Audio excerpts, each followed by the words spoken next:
Hi, we're Richard and Jackie from Early Retirement Wanderlust. We are currently backpacking around Thailand, and we are currently on the stunning tropical island of Koh Lipe in the south of Thailand.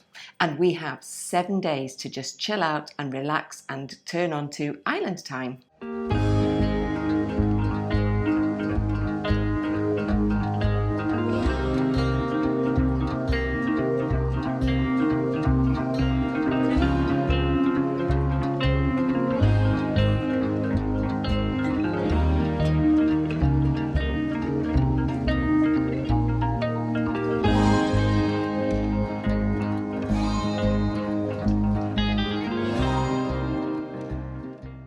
So if you're new to our channel, we are Richard and Jackie, we're early retired, and at the moment we are on a 7-week backpacking trip around Thailand. And we're currently in the beautiful tropical island of Koh Lipe in the south of Thailand. And it's been quite a journey to get here from the north that's involved trains, planes, speedboats and motorbike tuk-tuks. So have a look and see how we actually got down here.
If you saw our last video, you will have seen that we were in the historic town of Kanchanaburi, where the bridge over the River Kwai is, and it was quite a journey to get down to here. It started off by doing the reverse journey, going back to Bangkok on the 2.5-hour train. It was third class. There is only third class. It's an old creaky railway and it feels like you're in a little bit of history. So yeah, we would definitely recommend doing that. Best 100 baht per person, so £2.50 each for a 2.5-hour train journey. It was amazing. Then when we got to Bangkok, we had to take 3 overground and underground trains to get to the airport. And we had a little overnight stay at a very cute little hostel. We had like a double room. It wasn't in the best area, but it was ideal for us because it was only a 15-minute walk to the departure gate in the airport. So it was good. It was clean. It was everything that we could possibly want. From there, we had to leave at 4 in the morning, which I was actually really quite nervous about because we had to walk about a 15-20 minute journey to the airport. And I thought it'd be really quiet and a little bit sketchy being in Bangkok at 4 in the morning, walking along with our rucksacks, but it was really, really busy. So actually it felt really safe. We got to the airport and the aeroplane was on time and we arrived in Hat Yai by 9 o'clock in the morning. Yeah, just in case you think that we'd lost the plot and suddenly booked a 6:30 in the morning flight, the reason we had to do that is that we had to give ourselves plenty of time in order to be able to catch the, I think it was about the 11:30 ferry over to the island. So yeah, that's why it was a ridiculously early flight. From the airport, we had quite a trek to get to the islands, and we booked the transfers through an app called 12Go Asia. And for £14 each, we had a 2-hour minibus journey that took us to the ferryboat terminal, and then a good hour speedboat journey to the island. It's absolutely incredible, and it's the first time we've used that service, and everyone recommends it. And I'm not quite sure how it works, but it just does, and people meet you and drop you off in the right places. And yeah, it was just a miracle, because to have been able to do that on public transport, we just wouldn't have been able to know where to start, really. I was actually dreading at first the speedboat journey. I hadn't been feeling very well because I'm a bit of a nervous traveller, but actually it was really, really good fun, and it definitely was a speedy speedboat. And then we got to Koh Lipe, and as you would expect, the jetty was some sort of floating jetty. Very, very bizarre. And we were sort of all waddling down there, and then all the luggage got thrown off. And we just got a tut-tut through town. And we say town, it's just a tiny little hamlet. But the tut-tut driver didn't hold back. He didn't. A bit scary. But apart from the tuk-tuks and the mopeds, there isn't any traffic on the island. It doesn't have cars. So here we are. We are at the Wapi Resort, which is on the east coast of the island. The island itself is absolutely tiny, and the resort that we're in is just a beautiful complex of little holiday bungalows. It's situated right on the beach. We've got about 10 steps in the morning to go from our bungalow onto the beach, and it is just beautiful. So our mission over the next few days, after such a busy, hectic time in Bangkok and Kanchanaburi, is just to slow down, chill out, relax by the sea, and do a little bit of exploring of the island.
Hopefully you can see from the video we've had a really lovely 3 days of just slowing down completely after the madness of Bangkok and the really long journey down from Kanchanaburi. So we thought what we'd do is just take you through a typical day on this tropical island, because it's like nothing we've ever experienced before. It's absolutely idyllic. We're staying at 2 different places on the island, and the first one here is the Wapi Resort, and it is absolutely stunning.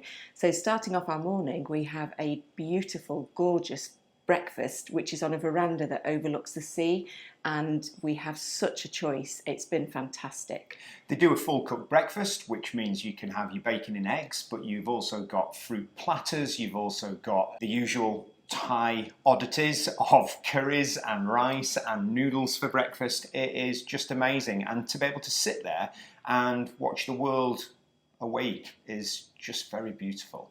And then for the rest of the morning, I have to say, we've been absolutely stuffed from breakfast and we've just gone and lay down and sunbathed. The resort has loads of lounges and it's got a beachfront location. It's also got some pretty funky hammocks where you can just look out. So I don't know what's best, lying on the beach, taking in the sun, or taking the photographs of that, because looking out to sea, it's a stunning location. I've read lots of my book. Richard has pottered. He's enjoyed going out snorkelling. The hotel has lots of snorkel masks and they've even got kayaks so you can go out. There's a little island just further out. It's only about 200 metres. It's an amazing little paddle out and you definitely feel like you're in the middle of nowhere, and there is a little reef off it. So yeah, rather than being on sandy beaches where, to be honest, there's nothing much to see underwater, you suddenly go into this really shallow reef, which is great for beginner snorkelers. There is just a whole world down there that we didn't even know existed. The resort is based on Sunrise Beach and it's a really long stretch of beach, and the bit that we're on is a bit of a working part of the beach, so there are long-tail boats that come and go. They are absolutely beautiful. The colours of them and the wooden boats just look so pretty, but they can be quite noisy at times. Yeah, we quite like the hustle and bustle of it, but we have read reviews where people sort of long for those views that are uninterrupted, whereas we think it's just more authentic. And I'm a bit nosy anyway, so I just like people watching and seeing what the locals get up to. And actually, you could just walk a couple of 100 metres further up the beach and it clears up and there's no working boats there. So then on most days, we've actually chosen to eat our lunch in the resort because the restaurant here is just really good value for money. As we said, from breakfast, it's in a stunning location. And they've got like a really simple menu and a really cheap menu. It's all fresh cooked food. So we've had pad thais, we've had fried rices, and it's just an easy way to get a quick and cheap lunch. Most lunches have only actually cost us about 300 Thai baht, which is about £7.50 for 2 main meals and 2 drinks. The sunsets here are absolutely stunning, and the best place to see it is probably about 300 metres up the beach. There's a really nice chilled out bar. In fact, there's a couple of bars there, and the sunset is just really vivid. You can see it dropping into the sea, but what we've really enjoyed is the sky behind us when the sunset comes just goes this gorgeous deep purple colour. It's absolutely beautiful. And top tip, it's right posh up north. Those resorts, we could never dream of staying there, but what we can do is we can go up there, we can buy 100 baht beer each, sit on the beach, watch the sunset and be surrounded by this just absolute luxury resort. So this resort doesn't actually do food on an evening, which is quite good. We tend to just walk up to the main walking street where the motorbikes and the tuk-tuks can't go on an evening, and there's just a whole host of places that you could choose to eat. We've tried 3 or 4 different places now and the food has been just delicious. And it's really crazy because there's hawkers out there trying to entice you into the bars. There's some legendary local characters that are eccentric in the extreme. We had a memorable night in a bar with hundreds of crazy Chinese tourists who were incredibly drunk doing karaoke. It was a really lively atmosphere. It was a really nice atmosphere as well, though, to be fair. And I had the opportunity to try out one of the Thai delicacies, which is papaya salad. Wow, it was hot. They always ask you what heat you want in the salad, and I just went for a medium one. It was beautifully fresh. It was really hot. And I managed to just ignore the fact that it got fermented fish sauce in it, but it tastes wonderful and yeah, a memory that'll last forever. Something we both really like. Most of the food restaurants along the walking street have a selection of fish in the front. I don't particularly like that because I don't eat fish, but you can choose your piece of fish and they will barbecue it straight in front of you, ready for you to eat. And I've chosen some of the barbecued meats, which has been absolutely gorgeous. So as we said, we're a little bit gutted actually because we've come to our last day in the Wapi Resort, but we're not moving off the island. It's just that Wapi didn't have any more availability, so we're moving probably in our shortest transfer. It's no more than a 200-metre walk to our next location. And we've saved doing some of the tours and different activities until we're at the next place because that's not on the beachfront, so we are hoping to do a sunset tour on one of the long-tail boats. So we'll be a bit more active. We've had 3 or 4 days just recovering and we're raring to go again.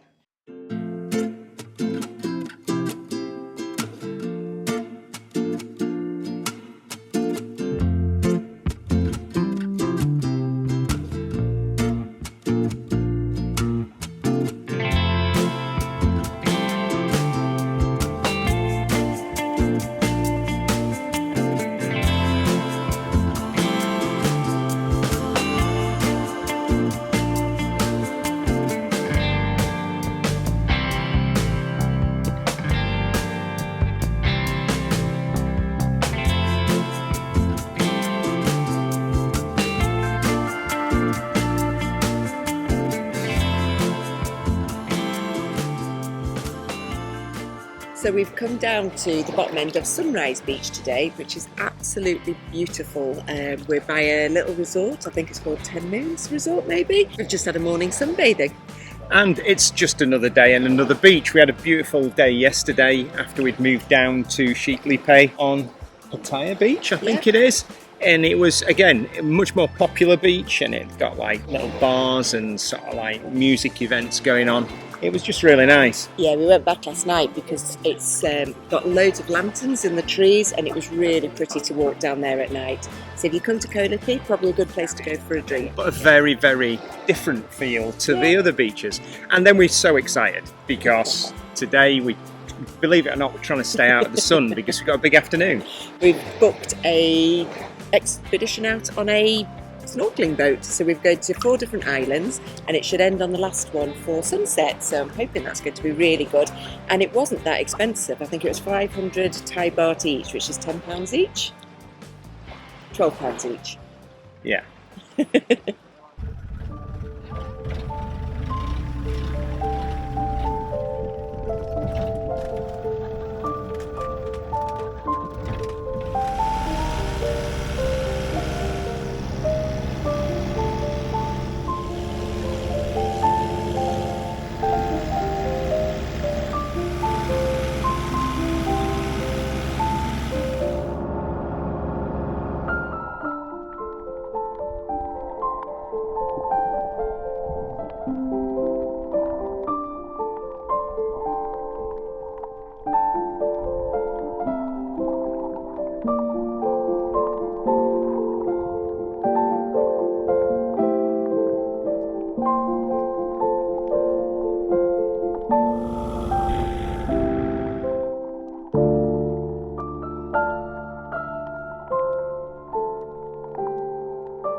Wow, the snorkelling was just fantastic. I didn't know what to think about it to start with because I'm not the most confident swimmer sometimes, and I don't like having the snorkel mask on, but I absolutely loved it. It was just amazing. And to think it was only 1,000 Thai baht between us, which was about £25 for the trip. It just opened up a whole new world. It's something neither of us have done, and it was just amazing. And this young lad was showing us around on his boat, and they took us to various parts of the national park, and it was all really well organised actually, wasn't it? It was fantastic, and it came complete with a sunset trip. So we went to the beach and watched the sunset, and the 2 staff that were on the boat came out with watermelon and pineapple and water for us. It was just the most perfect day. But the fish, oh my goodness. Yeah, the colours, I don't know whether we can get the colours to come out on the video. I had a little play with the DJI underwater, and that's a skill in itself. But the fish, the colours of them and the vibrancy of it, and the coral, I never really understood what people were banging on about when they were talking about how amazing coral is. So I think we found another little sport, a little activity that we will have another go at when we visit the different islands. It's definitely something I'm going to have another go at.